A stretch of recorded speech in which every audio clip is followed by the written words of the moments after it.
A knight returned to the castle in a state of total disarray. His armor was smashed, his helmet was dented in on all sides, his face was bloodied, his sword was broken, and his horse was limping. The lord of the castle greeted this discombobulated knight and exclaimed, "What hath befallen you, Sir Knight?" The knight responded, "O sire, I've been laboring in your service. I've been destroying, robbing, pillaging, and plundering your enemies in the west." The lord of the castle said, "What? I don't have any enemies in the west." To which the knight replied, "Well, you do now." I love that story. It makes me laugh. It also reminds me of a great truth. Like the knight, often the adversities we face in life are self-inflicted. Often the messes we find ourselves in are messes of our own making, of our own doing.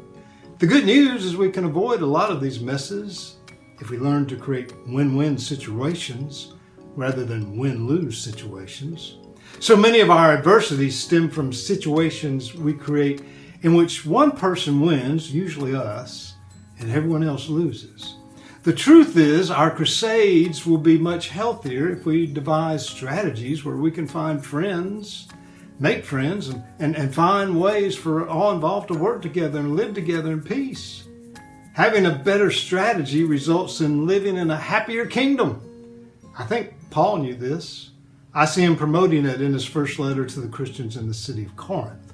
Paul addresses the infighting and the conflict he sees in the Corinthian church.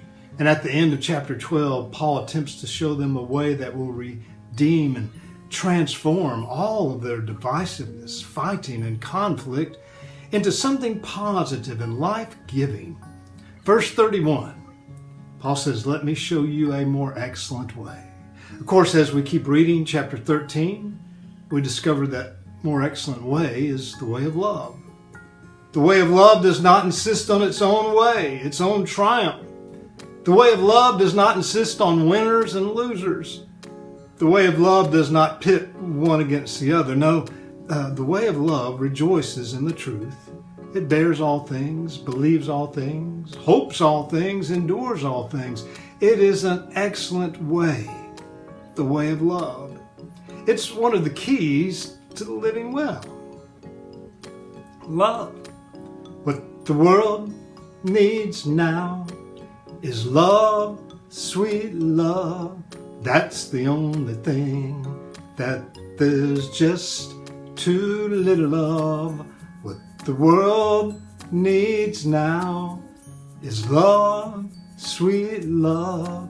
No, not just for some, but for everyone. Love is the more excellent way. Excellent. That's a really good word for this day. God bless you.